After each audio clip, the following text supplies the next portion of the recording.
This one hurts a little bit. Okay. Not a good Saturday. Um, but you know what, though? It's going to be all right. Okay. We're going to be all right. Sun will rise tomorrow. It's just a little bit, it's a little cloudy right about now. But it's going to be all right. We finna talk about it here in just a minute with Uncle Fred. Let's get it.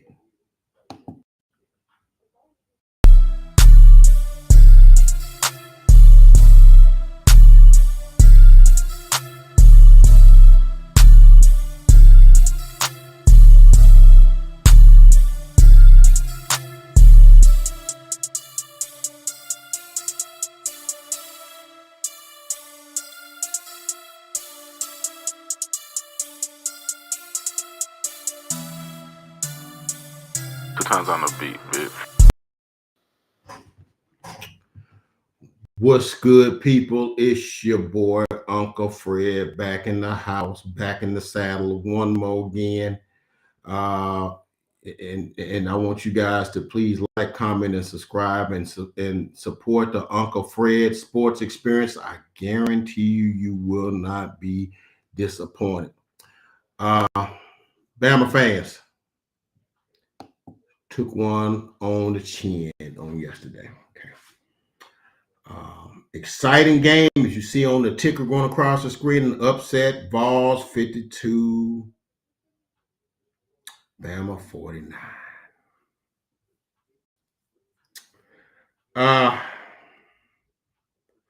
Wasn't happy with some of the things we did in the game. The game, there's a lot of things I wasn't happy with. I wasn't happy with some of the plays that we made. I wasn't happy with some of the calls that we made, both from an offensive and a defensive perspective. I wasn't really feeling, some of the things Bill O'Brien was calling, and definitely wasn't feeling the referees. Okay, let's just be honest.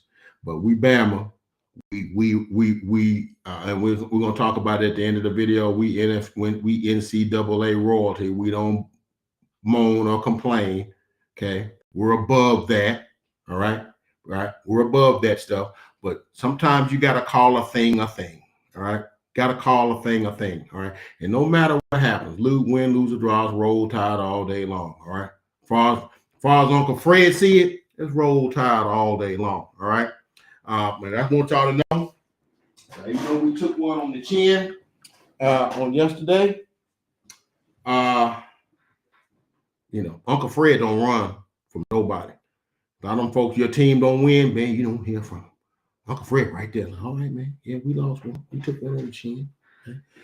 Well, let's talk about it, man. We're not gonna be here long, that's not we're gonna talk about it, maybe shed a tear or two, maybe. Then we're gonna wipe our tears, get up, hitch our britches up, and get back at it. All right. All right, because that's what we do with Bama. Okay. All right. All right. So there's the keys. I had some keys to why Bama lost. Okay. And the first one that came to my mind is maybe Tennessee wanted that thing just a little bit more than we did. It happens sometimes. Sometimes you go and play and we ain't beat them. They hadn't beat us in 15 years. My son was in first grade when they beat us last. Okay. October, I want to say 19th, 2006. Okay. 2006. All right. And in Neyland Stadium. All right. And that year, Mike Shula was let go. And that very next year, one Nick Saban was hired. And we hadn't lost since. Okay. So, and they've been hearing all the time, they ain't got to beat Bama, got to beat Bama, got to beat Bama. They ain't beat y'all. Y'all ain't beat them in 15 years. Y'all ain't beat them. My son is in like third year in college right now. Okay. Yeah. So that's how long they've been. First grade, the third year in college. Okay. He didn't even know what it was like. He wasn't even watching football when Bama lost to Tennessee last. All right. Didn't even know football like that. All right. Long as he been knowing, we've been rubbing the floor with Tennessee. All right. That's what he been knowing. So yeah, maybe they wanted a little bit more than us because I saw a lot of them runs. They finishing them runs, them throws. Hinton Hooker. I've been trying to tell folks for a while. Hinton Hooker is a special quarterback. He's gonna be playing on Sundays. I was looking at him early in the season, and the way the season ended last year for them, I was kind of watching them a little bit. And the season started this year. I watched him against Ball State, and I seen him against Florida, and I seen him against some other teams. I'm like, that guy got a nice arm. He's got good size. He runs good. He's precise with his passes, and you don't seem to get rattled. And he made plays, right? But yeah, it just seems like Tennessee wanted this a little bit more than we did. I saw it when it was 3rd down and 1. Them guys hitting that hole just a little harder. And they, first guy not bringing that guy down. And then a lot of time when we got the ball, that first guy bringing us down. I've seen that a lot of time at 3rd and 5, and we catch it at 4, and we can't stretch it into it, and we got a punt. They getting it, they running through the time. They kind of wanted it a little more. Okay, sometimes it'd be like that. Sometimes the other team wants a little more than you, so sometimes you got to take that. But you got to hope that with your talent level and with your experience and with your expertise and all of that, that you can kind of overcome some of that. And we weren't able to do that. And Tennessee wanted it more than us, and they wanted it. And sometimes the team that wants it more gets it, and the team that feels like I can take it or leave it, sometimes they end up with egg on their face, and that's kind of like what we ended up with. Okay, so that's one of my first keys to the thing. They just wanted it a little more than we did. Yeah, the refs was kind of assisting them a little bit, and I'm gonna tell you why. Not saying we don't moan or complain about the officials. We're Alabama. We NCAA royalty. We're above that. Okay, all right. We don't. That's what the pretenders do. We contenders. Okay, all right. But the refs kind of jacked the game up a little bit. All right. Now there were a bunch of penalties too. We had 17 of them things. Bunch of false starts. Bunch of delayed games, a couple of 12 men on the field, a couple of did I say delayed games? Yeah, a couple of them, and a lot of pass interferences. Some of them good, some of them like, really, you really had to call that, really, especially on 3rd downs and stuff like that. So, and and so, I thought they was kind of assisting them a little bit, especially it's 4th quarter, and it's down to like a minute and a half, 2 minutes left in the game, and we got the lead. We up 7, 40, 49, 42, and we held them on 4th down, and Kool-Aid McKinstry get that interception in the end zone. He done ran that thing about 50 yards back, and then I see Laundry on the field. I'm like, what do they call it? It must be an illegal block or something. No, they had called pass interference on 4th down on a jump ball. Okay. Now, many people that I hope, and I'm not trying to fan-splain you, like the Dr. Pepper commercial says, but a jump ball is basically a quarterback throws the ball up, and the receiver and the cornerback is in that same vicinity, and it's thrown up for grabs, and whoever goes up and gets them. So basically, they're both jockeying for the football. Okay. And that's basically what that was. Okay. Was nothing. That's definitely not nothing you would call on 4th down at the end of the game. Okay, you don't call that. You just don't. I don't care what the thing is. You don't bail guys out on stuff. Now, if one of our guys had reached up and pulled the dude down and got it or whatever, and understand the ball got tipped. Okay, ball's tipped. There is no pass interference. Okay. Because it got tipped and the ricochet went all the way into the end zone. This thing happened on about like the 12, 13-yard line. The ball went in the end zone and he ran it back about a net. But they called that, and that gave him a fresh set of downs, and 3 plays later, they in the end zone. Okay.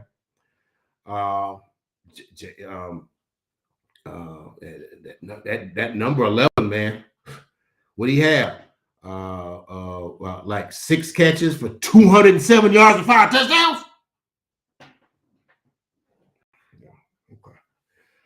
But yeah, and then what the heck were they doing? Trying to, I can't remember if they were late in the 3rd quarter or early in the 4th. It's like they was HE hockey sticks bent on trying to give Tennessee an extra down. Down marker got that 3 up like, man, y'all know I'm right. This 3 down. I'm gonna stand on it until the Lord come get me. Okay, until they throw dirt on me. It's 3rd down. I'm telling y'all. They were like, no. Hinton Hooker got sacked on 1st down, threw like a 6-yard pass on 2nd down. And there was a offside on 3rd down. They got it like 3rd and 8.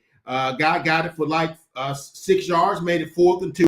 Threw it short of the down marker. They made a tackle short of the down marker, and that was the game. They tried to hurry up and do it before we could make substitutions, and that was it. Bama coming on the field. They're like, no, that's not that. It's 3rd. It's still, I was 3rd down. That's 4. No, you had 4 downs. And they spent about 15 minutes trying to figure that out. Dude, it's 4th down. Get off the field. All right. I've never seen that. I've been watching football 40 some odd years. I ain't never seen that. Now, I did see once in about, I want to say that was 1995. I want to say it was Nebraska and Colorado, and they gave Nebraska a 5th down. Okay. I do remember that. Go look that up. That did happen. Nebraska's 5th down back in, I think, 95, 96, somewhere in there. It's been about 25 years ago. Okay. But I do remember that. But they didn't meet like for no half hour trying to discuss. Like, dude, it's pretty obvious. It was 4 downs. Y'all got, like Brad Nestle said, y'all got one job, and they couldn't do that. So to me, not that it really meant anything, but it just kind of dulled the momentum of the game. We got a momentum and an emotional stop on 4th down, and we had to wait like 15 minutes before we took the football. And you know that may not mean nothing, but it kind of does mean something. And it was kind of indicative of kind of, you know, what they was kind of getting. So, you know, like I said, and a lot of the pass interferences were like, because one battle got on a 3rd down, and I was like, oh, we got the field. I was like, hey, you call that. It was laundry, you know, somewhere, you know. Some of them were legitimate, you know, but then sometimes I thought they were reaches. Okay, they were reaches on some of those. So that's another reason why I think we lost. And like I said, you know, I thought the refs helped them a little bit, but you know, I think even with that, we were good enough, you know, to kind of do that. You know, trying to stay in the game. You know, we'll miss that field goal, the game over with. You know, we're not having this discussion. Okay, Will Reichert started to become like the other kickers. They should make a kick. Okay, it's not an epidemic yet. But dude, just make some kicks. Okay. All right. And 3, yeah, we were just undisciplined, man. Dude, what the heck? 17 penalties? Hey, good God, for like 166 yards? Don't quote me on that. I had that wrote down, and I don't know what happened to my notepad. I had that wrote down with all the Bama statistics from last night. Here it is. Okay. Here it is. Okay. Yeah, I think 17 penalties. Okay, and a lot of times they came at the most inopportune times. You know,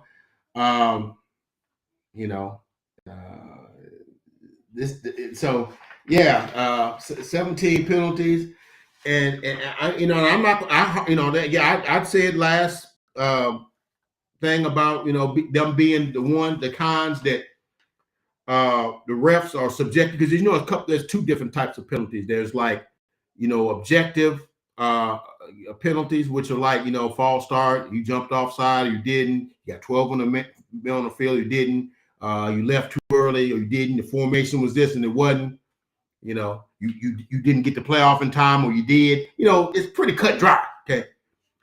Pass interference and targeting and things of that, personal fouls on it, those things kind of subjective. That means it's subject to a referee's whim. I didn't feel that rose to the level of being a penalty, or I thought that did rise to the level of it. It's really in what that referee's interpretation was at the time. Okay, so you know that's the thing there. And so, but we were just way too undisciplined. I mean, there was false start after false start, false starts and delay games and illegal motion. You know. Delay games. Good gosh, it was like 8 of them penalties were like pre-snap. Can't have that. Okay, you can't help the other team beat you. That other team is plenty good. And Tennessee's plenty good enough to have beaten us without any penalties, okay? Without the ref helping them with them. And then us assisting them with the ones that we did do, you know. And then, you know, some bad plays on special teams. I didn't have that in my thing, though. But there was a play in the second quarter, and I can't remember the kid's name.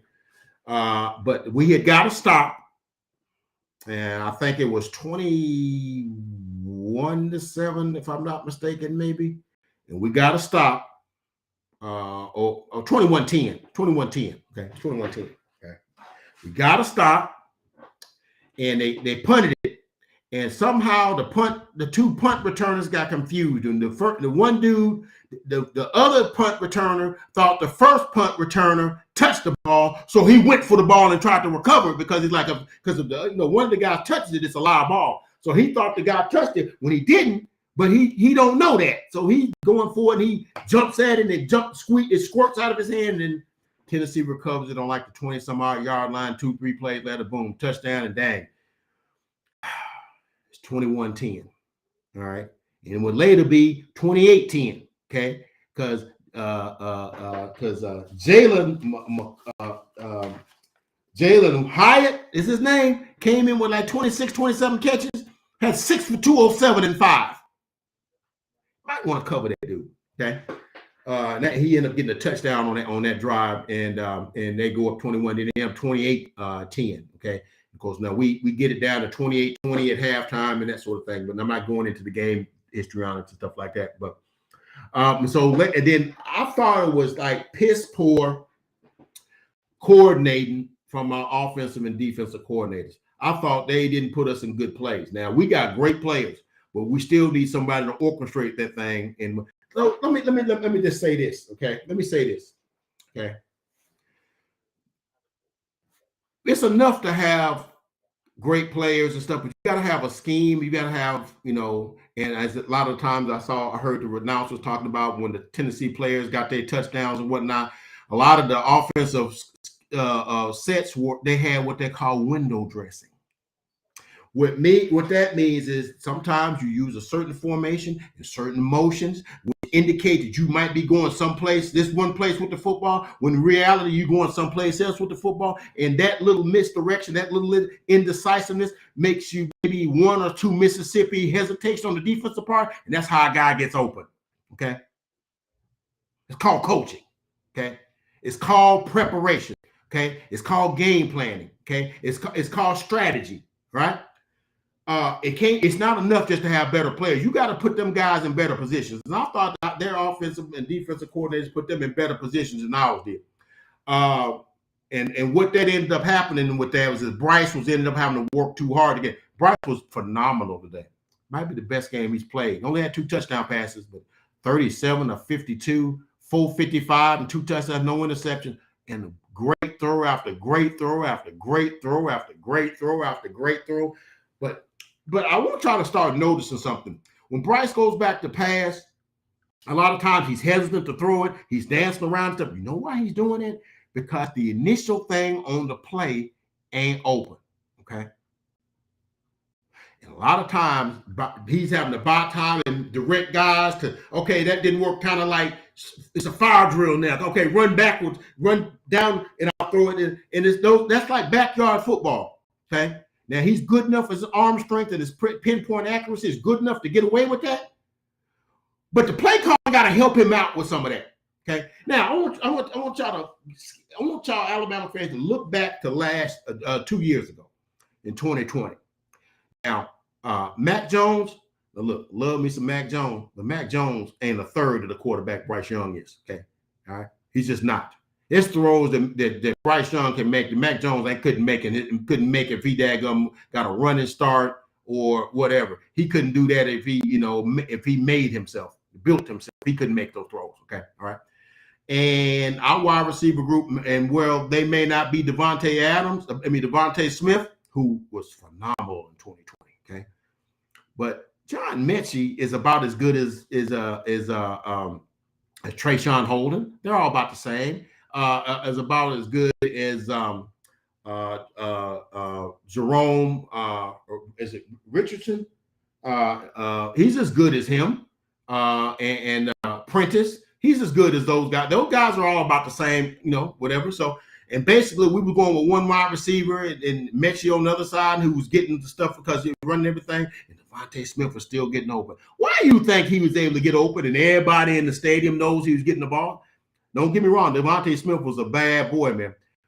But if you notice how Steve Sarkisian utilized Devontae Smith, man, he lined him up all over the place. Lined him up in the slot. Line him up, put him in motion, line him up in the backfield. That way you don't know how to play him. Do I play him with a linebacker? Do I play him with a safety? That sort of thing. A lot of times that dictates the kind of coverage that you get, okay? Many times I'm seeing we just go and walk to the line, set, hut. Go out and just run a pass pattern, okay? It don't have no nuance to it. Okay, don't have no creativity, doesn't have any window dressing to it. It's just our guys are better than your guys, and we're just gonna beat you. That's what Bill O'Brien calls. I don't see any, extra anything, and we got good enough players to do that, and smart enough players to do that. But it's just basic. It's vanilla. Okay, and a lot of times, he would put us in bad positions, and Bryce would have to like make. Chicken, and making it a chicken soup because he's just that kind of guy. And I've said many times, man, if Sarkisian had a quarterback like Bryce Young, he'd throw for 500 yards every game. It's be sit the full quarter because he can make every throw and he's smart enough to is able to dictate defense by, if he sees a guy cheating it, okay, that's gonna be this, and if you blitz him, he knows man to man, he's eating that up, whatever. But the route tree and the motions and that sort of stuff is so important because it gives the defense an extra thing to think about. Okay. And he don't really give us that. Okay. And there's a lot of plays too. We got inside the red zone. He run these backwards running plays and we second and 13. I'm like, dude. And then we have to settle for a field goal. And many times when you behind the sticks, you go second and 11, second and 12 because you ran a bad play on first down and you behind the sticks. That's play calling too. Okay. But then on defense, I thought we went for window dressing and stuff, and I thought a lot of that stuff was not creative. It was creative, but it's stuff we done seen before. Okay, and they didn't light that up like that against LSU. They got some points, but it wasn't like that. They didn't score no 50 points on them. There's more points than Bama giving up since they've been Bama. Okay, you can't give up that many points. All right. And there wasn't really no turnovers. So defensively, I thought, and especially on the last possession of offense too, because once we got inside the 30, I thought we should have ran it a couple times. If nothing else, would have made Tennessee burn a couple timeouts. So when we did get the ball back after Rankin shaped that thing, he wouldn't have had no time or wouldn't have had a timeout after they made the throw in order to get the kickoff when we went to overtime. Okay. And on defense, when they had the ball in their last possession, dude, why are we playing prevent? Because we're defending against a field goal. And we can't let the dude catch the football. We kind of got to, we got to challenge that, I just didn't like it. And plus, we gave up 52 points. And I don't care like I said, I can't beat up Bill O'Brien too much because even with how bad I thought he called the game, we still scored 49. And 99.99% of the time, 49 points should have been enough. And it wasn't. Pete Golden, who you gave up like 575 yards and whatnot, and hitting Hooker, and you let one player get 6 for 207 and 5 touchdowns, and never really made no adjustments and stuff. So, so that's what I say on that. So, but I did have some concerns in the game. And I was talking about the officials and stuff like that. I saw some hits on Bryce that I didn't like. I saw one in I think it was the second quarter or whatever, down in the red zone when he threw the pass and the guy came through late and threw his forearm against his head, and I didn't hear it, and it wasn't nothing called. Announcers were saying, I'm like, good God, nothing. Then another play, I think in the third quarter when he was also in the red zone. He ran it he was running. And the guy he was in the pocket and he kind of got hit in the head with the guy after he threw it. And he got knocked woozy. It looked like he was a little woozy. And the ref didn't call a thing. but it got flagged, not flagged, but it got they looked at it, even though the ref didn't call it, and they said, "Oh, it's no target and nothing to see here." And I'm like, I don't know, man. That was that was a little excessive, man. And I thought, yeah, that's the quarterback. Look, Bryce Young is essentially the face of college football. Okay, I'm sorry, you might not agree or whatnot if you're an Alabama fan, but he's the face of college football. On the Heisman House commercial, he's on the Dr. Pepper commercials. He's just a good old all American kid. His teammates love him. He's just so. I mean, he's what you want your college quarterback to be, and no, you can't let him get hit like that. Okay, I'm not saying he's more important than anybody else, but dude, this is like he sells the game. Trust me, Bryce Young sells the game. Okay, and don't forget that. Okay. And like I said before, that fourth down flag, yeah, I mean, I talked about that earlier. You can't throw that flag in that position. You just can't. It's almost like the refs are calling for dramatics. They did the same thing in the USC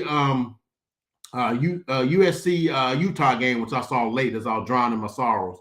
And they gave USC an extra down or two because it was the same thing. And the guy intercepted it. It was really essentially a jump ball. Okay. And I'm like, nah, man. When the game's on the line, I'm keeping the flag in my pocket. You got to actually do something to somebody for me to, because I want the players to decide the game. You saw late even in that game, you saw a lot of flags. You didn't see them at that level earlier in the game. And I just don't like that. I just think they're calling games for dramatics rather than for the accuracy of the calls that they're making. So that's what I'll be talking about. So I didn't like that call. And I didn't like the insistence on trying to give Tennessee a fifth down. I didn't like that either. So, but anyway, they made the play. That kick was a wobbler, man, and it looked like it got tipped. It was just flopping and flopping and flopping and flopping. Pastor talked about that in church today. It looked like it got blocked. I'm like, oh, they ain't gonna go in there. I'm like, dang, it trickled on through there. I'm like, I'll be daggone. They got us. And I had a feeling like he did that we wasn't going to win that one because there's too many things that was going against us. Refs was going against us. Our own play was going against us. We didn't seem to want it as much as we should have been wanting it. And maybe we're like, oh, Tennessee ain't that good. We can just kind of show up and mail it in. And it wasn't like that. Okay, that Tennessee is like that. And I think we might be seeing them again or be hearing from them again. So, so that's, I mean, it is what it is. And of course, they stormed the field, and good gods, I ain't never seen that many people in one place ever in my life, man. They look like ants, and they tore the goalpost down, and report has it they threw it into the Tennessee River. I don't know if that's true or not, but you can tell when a team's not used to winning and a team is used to winning. You kind of don't do those kind of things, which leads me to my final point. Even though we lost that thing, I want Bama fans not to lose heart. I want you to keep your head up, keep your chin up, because you know what? We Bama. All said and done, we Bama. We is what I call NCAA royalty. We got 18 of them things and competed for about eight, 9 other ones. So we're talking about 20. We factored in about 27 of them championships. More than any other college. Okay. We about that. All right. Bama is about that. Okay. We are NCAA royalty. All right. People don't like us because they ain't us. All right. And I have come to that conclusion. They hate you because they ain't you. Okay. And Bama fans need to remember that. They hate you because they ain't you. They wish they were you. People down on the other end of the state wish they were you. People in Knoxville wish they were you. People in Starkville wish they were you. People in Oxford wish they were you. People in South Bend wish they were you. People in Columbus, Ohio wish they were you. And they're not. Okay. And nobody ever thought we were going to win them all. Even in the Nick Saban era, there's only been 2 championships we won with undefeated. That was 2009, his first one, and his last one, 2020. 14-0. 13-0. Most of them had a game here that had your head scratching, a little bump on the road, but we always, picked our britches up went back to the drawing board, recovered. Folks that counted us out, we dropped down to 6th. But you know what? When it's all said and done, we got Ole Miss next week, which is 6-0. They undefeated too. They ain't beat us in a while too. I think since like 2015. Then we got a bye. Then we go to LSU. Then we got Mississippi State. Then we got Austin Peay. And then we got that November 26th date with Auburn. Okay.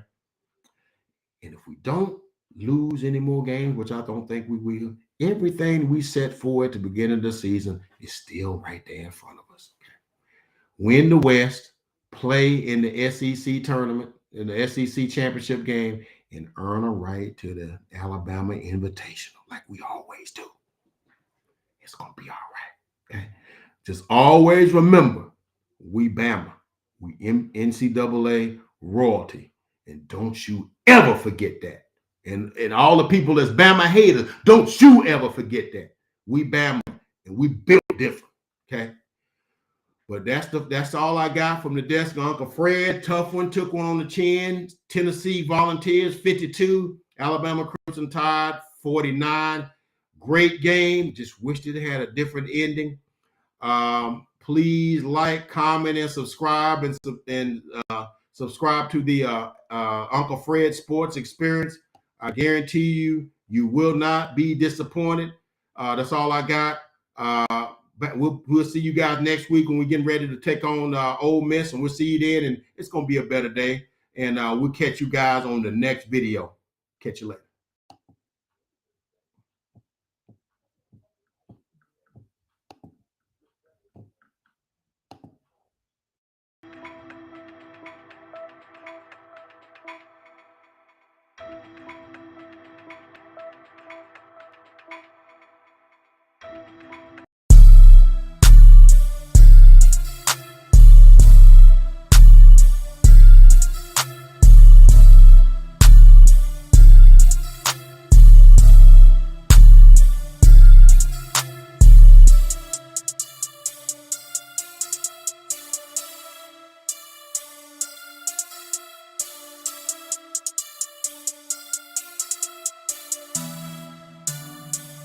Two times on the beat, bitch.